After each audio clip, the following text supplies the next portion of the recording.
Əli əleyhissalam döyüşə getmişdi, bir dəstə gəldi, şikayət elədilər. Şikayətə baxında siz Allah Həzrət Əlidən Həzrət Peyğəmbərə şikayət edirlər ki, Əli Qul Huvallah surəsini oxuyur, ancaq namazda bizdə təkrar nə qədər olar bir şey.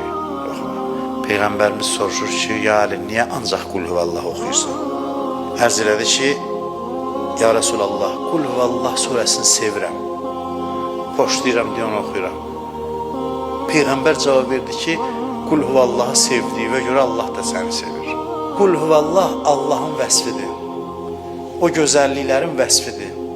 Axırda deyirsən, kəzalikallahu Rabbi. Gözəl sözdür bu.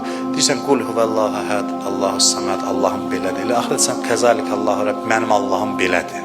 Adam bir nəyinsə fəxr eləyər, mənim Allahım belədir. Qul Huvallahdan sonra müstəhəb deyirsən, kəzalikallahu Rabbi, mənim Rəbbim belədir.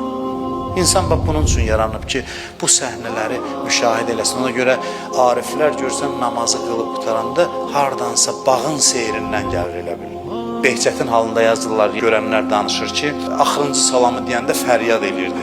Yəni, hər dəfə namazla bu gözəlliklərin seyrinə çıxıb. Çətinləşdirməyəsinə biz bunun üçün yaranmışıq. Bu gözəl səhnələri görmək üçün, müşahidə eləmək üçün, ləzzət almaq üçün.